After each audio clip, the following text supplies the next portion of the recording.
VS. അച്യുതാനന്ദന്റെ ഓർമ്മ ദിനവുമായി ബന്ധപ്പെട്ടുള്ള വാർത്തയിലേക്കാണ് പോകുന്നത്. വി.എസ്. അനുസ്മരണം ഒഴിവാക്കി ദേശാഭിമാനി. ഓർമ്മക്കുറിപ്പുള്ള വാരാന്ത്യ പതിപ്പ് അച്ചടിച്ച ശേഷമാണ് വിതരണം ഒഴിവാക്കിയത്. സാങ്കേതിക കാരണത്താൽ പ്രസിദ്ധീകരിക്കുന്നില്ല എന്നാണ് ന്യായീകരണം. വി ബിനീഷാണ് തിരുവനന്തപുരത്ത് നിന്നും ചേരുന്നത്. ബിനീഷ്, വി.എസ്. അച്യുതാനന്ദന് ഓർമ്മയായിട്ട് ഏതാണ്ട് ഒരു വർഷം തികയുകയാണല്ലോ മറ്റന്നാൾ. അപ്പോൾ സ്വാഭാവികമായും CPM എന്ന പാർട്ടി രൂപീകരിച്ച ആളുകളിൽ ഒരാളാണല്ലോ വി.എസ്. അച്യുതാനന്ദൻ. അപ്പോൾ വി.എസിന്റെ ഓർമ്മകളടങ്ങുന്ന വാര്യാന്തം വെട്ടിനിരത്തിയതിലൂടെ പാർട്ടി പത്രം എന്ത് വിശദീകരണമാണ് ഇപ്പോൾ നൽകുന്നത് വിനീഷ്?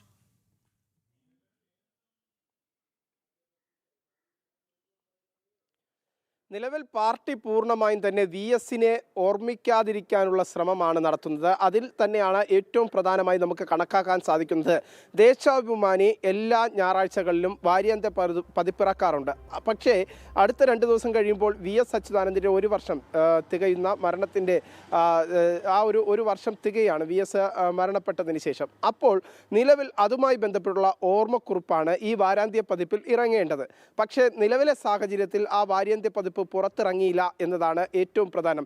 ന്യൂജൻ പാർട്ടിക്കാർ എല്ലാവരും തന്നെ വി.എസിനെ പൂർണ്ണമായും അവഹേളിക്കുന്നു എന്നതാണ് നമുക്ക് ഇതിൽ നിന്ന് മനസ്സിലാക്കാൻ സാധിക്കുന്നത്. കാരണം ദേശാഭിമാനി പത്രത്തിൽ ഇറങ്ങേണ്ട ഈ വാരാന്ത്യ പതിപ്പ് അതൊരു ഓർമ്മക്കുറിപ്പായി തന്നെയാണ് എഴുതിയത്. ആ ഓർമ്മക്കുറിപ്പാണ് ഇപ്പോൾ പ്രസിദ്ധീകരിക്കാത്തത്. ചില സാങ്കേതിക കാരണങ്ങൾ കൊണ്ട് പ്രസിദ്ധീകരിക്കാൻ സാധിച്ചിട്ടില്ല എന്ന് ദേശാഭിമാനിയിൽ തന്നെ അത് വിശദമാക്കുന്നുണ്ട്. ഏറ്റവും പ്രധാനമായി ഇന്ന് ഈ ഒരു പാർട്ടി പത്രം പുറത്തിറങ്ങി ഞായറാഴ്ച ദിവസമാണ് വാരാന്ത്യ പതിപ്പ് പുറത്തിറങ്ങേണ്ടത്. അതിലാണ് ഇപ്പോൾ ആ ഓർമ്മക്കുറിപ്പ് പ്രസിദ്ധീകരിക്കാതെ നിലവിൽ നമുക്ക് മനസ്സിലാക്കാൻ സാധിക്കുന്നത് ഈ ഓർമ്മക്കുറിപ്പ് അച്ചടിച്ച് കഴിഞ്ഞതിന് ശേഷമാണ് ഇത് പുറത്തിറക്കാതിരിക്കുന്നത് എന്നതാണ്.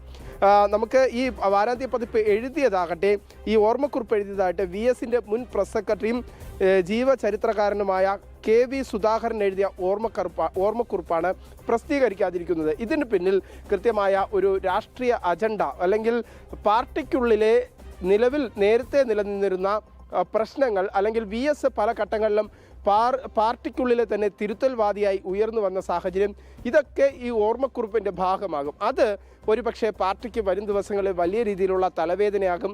അത്തരത്തിലുള്ള ഒരു എഴുത്ത് പുറത്തു വന്നാൽ ആ എഴുത്തിനെയാണ് ഇപ്പോൾ CPM ഭയപ്പെടുന്നത് എന്നതാണ് നമുക്ക് മനസ്സിലാക്കാൻ സാധിക്കുന്നത്. ഇതിൻ്റെ അടിസ്ഥാനത്തിൽ തന്നെയാണ് ഈ ഒരു വാരാന്ത്യ പതിപ്പ് വി.എസിൻ്റെ ഓർമ്മക്കുറിപ്പായി പുറത്തിറങ്ങാത്തത് എന്നതാണ് നമുക്കിപ്പോൾ മനസ്സിലാക്കാൻ സാധിക്കുന്നത്. എല്ലാ ഞായറാഴ്ചകളിലും കൃത്യമായി പുറത്തിറങ്ങാറുള്ള ദേശാഭിമാനിയുടെ വാരാന്ത്യ പതിപ്പാണ് നിലവിൽ പുറത്തിറങ്ങാതെ നിൽക്കുന്നത്. ഇതിൽ വി.എസ്. മരണപ്പെട്ടിട്ടും വി.എസിനോടുള്ള അടങ്ങാത്ത പകയാണ്, ചില നേതാക്കളുടെ അടങ്ങാത്ത പക തന്നെയാണ് ഇതിന് പിന്നിലെന്ന് ഒരു വിഭാഗം പാർട്ടി പ്രവർത്തകർ പറയുന്നു. വിനീഷ്, ഞാൻ മടങ്ങി വരാം. ഇപ്പോൾ BJP സംസ്ഥാന ഉപാധ്യക്ഷൻ ശ്രീ ഷോൺ ജോർജ് ഈ വിഷയത്തിൽ പ്രതികരിക്കാൻ തയ്യാറാണ്. ശ്രീ ഷോൺ ജോർജ്, ഇന്നിപ്പോൾ വാരാന്ത്യ പതിപ്പ് ഇറങ്ങുന്ന വേളയിൽ ദേശാഭിമാനിയുടെ വാരാന്ത്യ പതിപ്പിനകത്ത് വി.എസിനെ പറ്റിയുള്ള ഓർമ്മകളില്ല. അതായത് അദ്ദേഹം മരിച്ചിട്ട് മറ്റന്നാൾ ഒരു വർഷം തികയുന്ന വേളയിൽ പാർട്ടിയുടെ വാരിക ഇത്തരത്തിലൊരു പതിപ്പ് തയ്യാറാക്കി വെച്ചതാണ്. പക്ഷേ ഇന്നിപ്പോൾ ഇറങ്ങിയ വേളയിൽ അതില്ല. അത് വെട്ടിനിരത്തിയതുമായി ബന്ധപ്പെട്ട് ചില സാങ്കേതിക കാരണങ്ങൾ എന്നാണ് ഇപ്പോൾ പറയുന്നത്. താങ്കൾ എങ്ങനെയാണ് ഈ വിഷയത്തെ നോക്കിക്കാണുന്നത്? എനിക്ക് ഈ വിഷയത്തിൽ പറയാനുള്ളത്, യഥാർത്ഥ കമ്മ്യൂണിസ്റ്റുകാർ ഇന്ന് കമ്മ്യൂണിസ്റ്റ് പാർട്ടിയോടൊപ്പം ഇല്ല. കമ്മ്യൂണിസ്റ്റ് പാർട്ടിയെ നിയന്ത്രിക്കുന്നതിൽ യഥാർത്ഥ കമ്മ്യൂണിസ്റ്റുകാരില്ല. ഞാനൊരു കാര്യം ചോദിച്ചിട്ട്, എത്രയോ മുൻ മാതൃകകൾ നമ്മൾ കണ്ടിട്ടുണ്ട്. ഒരു തെരഞ്ഞെടുപ്പ് പരാജയം, അതിന്റെ പൂർണ്ണമായ ഉത്തരവാദിത്വം ഒരാളിലാണ് എന്ന് പൊതുസമൂഹം മുഴുവൻ വിലയിരുത്തും, പാർട്ടിയുടെ മുഴുവൻ ആളുകളും വിലയിരുത്തിയിട്ടും അയാൾ അത് അംഗീകരിക്കുന്നില്ല എന്ന് മാത്രമല്ല, അയാൾ വീണ്ടും ആ പ്രതിപക്ഷ നേതാവ് സ്ഥാനത്ത് എത്തിയ ഒരു കാലഘട്ടം. CPM-ൽ മൂല്യച്യുതി, ബാക്കി മറ്റു കാര്യങ്ങൾക്ക് മാറ്റിയത് CPM-ന്റെ കാലത്ത് 1964 മുതൽ അല്ലെങ്കിൽ കമ്മ്യൂണിസ്റ്റ് പാർട്ടി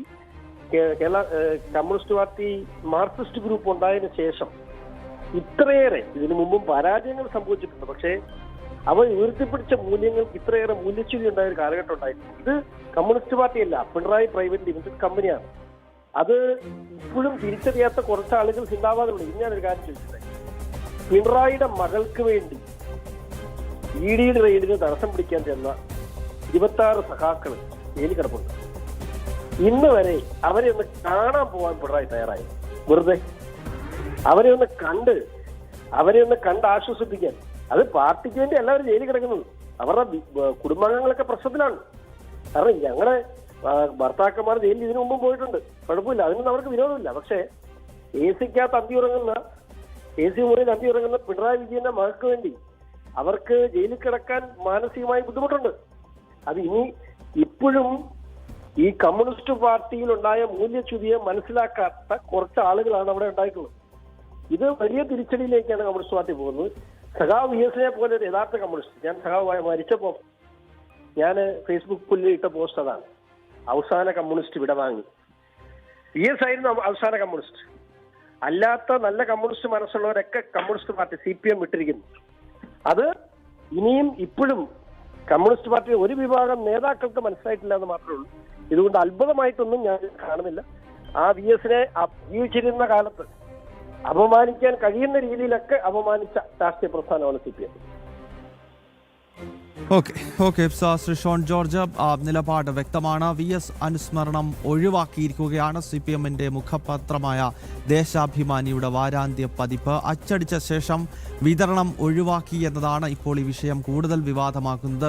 ബിനീഷ് തിരുവനന്തപുരത്ത് നിന്നും തുടരുകയാണ്. ബിനീഷ്, നമുക്കറിയാം ഒരു കാലത്ത് ഏതാണ്ട് 90കളുടെ പകുതി മുതൽ പിന്നീട് ഒരു 2015-16 കാലഘട്ടം വരെയൊക്കെ CPM-ലാകത്തെ ഏറ്റവും വലിയ ഉൾപാർട്ടി സംഘർഷങ്ങളുടെ ഒരു ഭാഗത്ത് VS-ഉം മറുഭാഗത്ത് പിണറായി വിജയനുമായിരുന്നല്ലോ. അപ്പോൾ അന്നത്തെ ആ ഉൾപാർട്ടി പോരിന്റെ ബാക്കി പത്രം എന്ന നിലയിൽ തന്നെയാണോ ഇപ്പോൾ പാർട്ടിയുടെ മുഖപത്രം തന്നെ ഇങ്ങനെ വലിയൊരു അപമാനിക്കൽ VS-നെ പോലൊരാൾക്കെതിരെ നടത്തിയിരിക്കുന്നത്?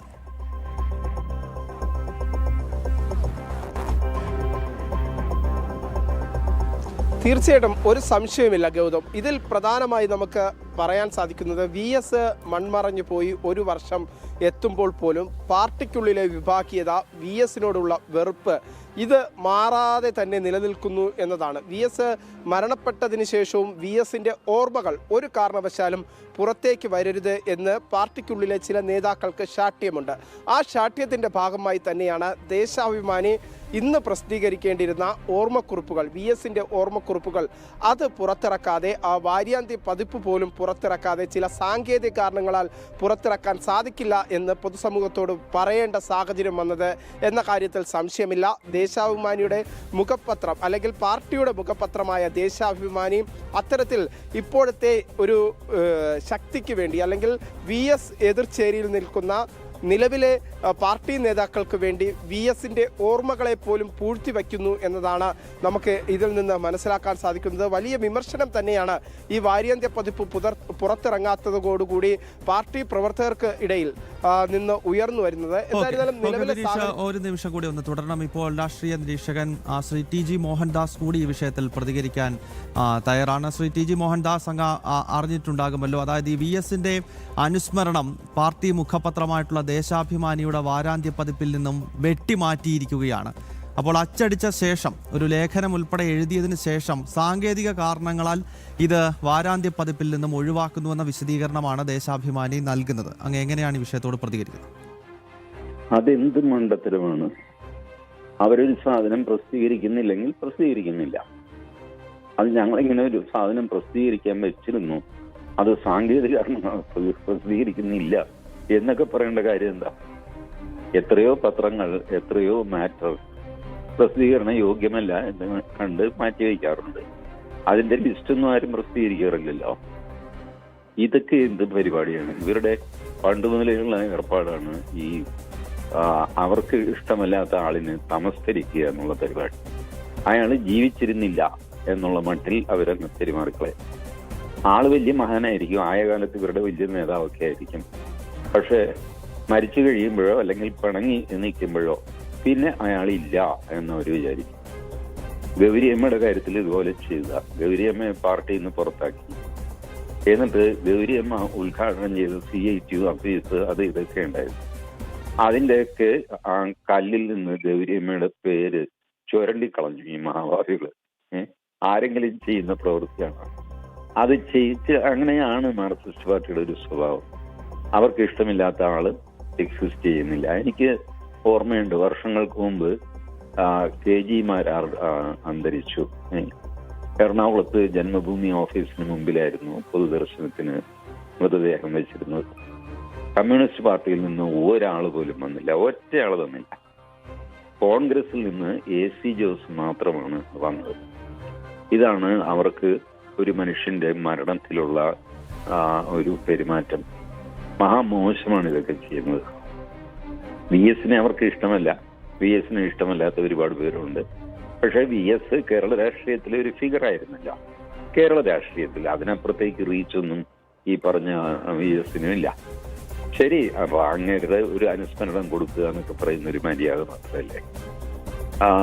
കുറച്ചു നാൾ മുമ്പ് പി പരമേശ്വരന്റെ ഒരു അനുസ്മരണം ഇതിൽ വന്നിരുന്നു, മാധ്യമം പത്രത്തിൽ വന്നിരുന്നു. അതിന് നാട്ടിലുള്ള ജിഹാദി എല്ലാം കൂടെ അവരെ തെറി പറഞ്ഞു. മാധ്യമം പത്രത്തിന്റെ പത്രാധിപർ ഒ അബ്ദുറഹ്മാനാണെന്നാണ് എൻ്റെ ഓർമ്മ. അങ്ങേരെ ഒരു വിശദീകരണ കുറിപ്പ് എഴുതി, നിങ്ങൾ ഈ പറയുന്ന ഈ ഐഡിയോളജിക്കൽ വഴക്ക് സംഗതിയൊക്കെ മാധ്യമത്തിന് മനസ്സിലാവുന്നുണ്ട്. പക്ഷെ നാട്ടിൽ ഒരു മാന്യൻ മരിച്ചു കഴിയുമ്പോൾ ഒരു ഓർമ്മക്കുറിപ്പ് എഴുതുന്നതിൽ തരക്കേടൊന്നും ഇല്ല എന്നാണ് ഞങ്ങൾ വിശ്വസിക്കുന്നത് എന്നൊക്കെ പറഞ്ഞു. പക്ഷെ എന്നാലും ബോൾഡായിട്ട് അവരത് ചെയ്തു. ഈ എതിർ ചേരിയിൽ എതിർ ചിന്താഗതിയിലുള്ള ആൾക്കാര് അവര് ലോകത്തിലില്ല എന്നുള്ള മട്ടിൽ പെരുമാറുന്ന ഒരു മണ്ടത്തരം ഇവരില്ല എന്ന് ഭാവിച്ചാൽ വി എസ് ഇല്ലാതെയാകുക. അപ്പൊ അങ്ങനത്തെ ഒരു മണ്ടത്തരം കമ്മ്യൂണിസ്റ്റ് പാർട്ടികൾ മാത്രമേ ചെയ്യാറുള്ളൂ. ആദ്യത്തവണ അവര് ആവർത്തിക്കുന്നു എന്ന് എനിക്ക് പറയാനുള്ളൂ. Okay Shri T G Mohandas രാഷ്ട്രീയ നിരീക്ഷകനാണ് പ്രതികരിച്ചത്. വി എസ് അനുസ്മരണം പാർട്ടി മുഖപത്രമായ ദേശാഭിമാനി ഒഴിവാക്കിയിരിക്കുന്നു. ഓർമ്മക്കുറിപ്പുള്ള വാരാന്ത്യ പതിപ്പ് അച്ചടിച്ച ശേഷം വിതരണം ഒഴിവാക്കിയതാണ് ഇപ്പോൾ ചർച്ചാ വിഷയമാക്കിയത്. സാങ്കേതിക കാരണത്താൽ പ്രസിദ്ധീകരിക്കുന്നില്ല എന്ന പാർട്ടിയുടെ ചില മുട്ടാപ്പോക്ക് ന്യായീകരണം കൂടി ഈ വിഷയത്തിലും നടത്തുന്നുണ്ട്. വിനീഷിലേക്ക് ഒരിക്കൽ കൂടി പോവുകയാണ്. വിനീഷ്, നേരത്തെ നമ്മൾ ഈ ഒരു സമയത്ത് പാർട്ടിയിൽ ശക്തിയാർജിച്ചിരുന്ന വി എസ് പിണറായി ഗ്രൂപ്പ് പോരിൻ്റെ ബാക്കിയായി നടക്കുന്ന സംഭവങ്ങളാണ് ഇപ്പോഴും ഇത്രയും വർഷങ്ങൾ കഴിഞ്ഞിട്ടും പിണറായി പക്ഷത്തിരിക്കുന്ന ഒരു വിഭാഗമെങ്കിലും ഇപ്പോഴും വി എസിനോട് പകപോക്കുന്നു. അതിൻ്റെ തുടർച്ചയാണ് ഈ അപമാനിക്കൽ എന്നാണല്ലോ പറഞ്ഞു വന്നത്. വിനീഷിനെ തുടരും.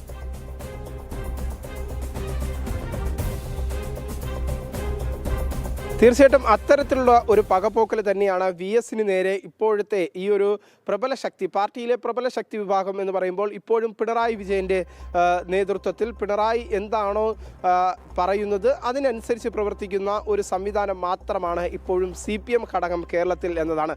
CPMൻ്റെ സംസ്ഥാന സെക്രട്ടറി MV ഗോവിന്ദനടക്കം വാക്കുകൾക്ക് പോലും വിലയില്ലാത്ത തരത്തിലേക്ക് കാര്യങ്ങൾ കടന്നിരിക്കുകയാണ്. മുൻകാലങ്ങളിലൊക്കെ പാർട്ടി സെക്രട്ടറി എന്ന് പറയുന്ന ആ ഒരു പദവിക്ക് ആ പദവിയിലിരിക്കുന്ന വ്യക്തികൾ പറയുന്നതായിരുന്നു CPMനെ സംബന്ധിച്ചിടത്തോളം അടിസ്ഥാനപരമായ വാക്ക്. പക്ഷേ നമുക്ക് നിലവിലെ സാഹചര്യത്തിൽ അതല്ല CPM പാർട്ടി എന്ന സംവിധാനം ഇപ്പോൾ മാറിയിരിക്കുന്നു. അത് പിണറായി പാർട്ടി എന്ന തരത്തിലേക്ക് മാറുന്നു എന്ന തരത്തിലുള്ള ആക്ഷേപങ്ങളാണ് സാധാരണക്കാരായ CPM പ്രവർത്തകരുടെ ഭാഗത്ത് നിന്ന് ഉണ്ടാകുന്നത്. അതിൽ ഏറ്റവും പ്രധാനപ്പെട്ട ഉദാഹരണം തന്നെയാണ് VS പിണറായി ചേരിപ്പോര്. ഒരു കാലഘട്ടത്തിൽ സംസ്ഥാനത്ത് ഏറെ രാഷ്ട്രീയ കോലിളക്കങ്ങൾ സൃഷ്ടിച്ച വാർത്തകളായിരുന്നു, വിവാദങ്ങളായിരുന്നു. ആ വിവാദങ്ങൾ ഇപ്പോഴും പിണറായിയുടെ മനസ്സിൽ നിന്ന് മാറിയിട്ടില്ല. ആ മാറാത്തതിൻ്റെ ഏറ്റവും തെളിഞ്ഞ ഉദാഹരണമാണ് പാർട്ടി മുഖപത്രമായ ദേശാഭിമാനിയിൽ വി എസിന്റെ ഓർമ്മകൾ. വി എസ് മരണപ്പെട്ട് ഒരു വർഷം വ്യക്തമാണ്. വി എസ് അച്യുതാനന്ദൻ മരിച്ചിട്ട് ഒരു വർഷം തികയുന്ന വേളയിലാണ് പാർട്ടിയുടെ മുഖപത്രം തന്നെ CPMന്റെ സ്ഥാപക നേതാക്കളിൽ ഒരാളായ വി എസ് അച്യുതാനന്ദനെ അപമാനിച്ചത്. അദ്ദേഹത്തിന്റെ പേരിൽ എഴുതിയ ലേഖനം സമയമായപ്പോൾ കള്ളൻ വിജയൻ എന്ന മറ്റൊരു പ്രസിദ്ധീകരണത്തിന് വേണ്ടി ഇത് ഒഴിവാക്കുന്നു എന്ന വിശദീകരണം ഇപ്പോൾ പാർട്ടിയുടെ മുഖപത്രം അനൗദ്യോഗികമായെങ്കിലും നൽകുകയാണ്. വി ബിനീഷാണ് തിരുവനന്തപുരത്ത് നിന്നും വിശദാംശങ്ങൾ നൽകിയത്.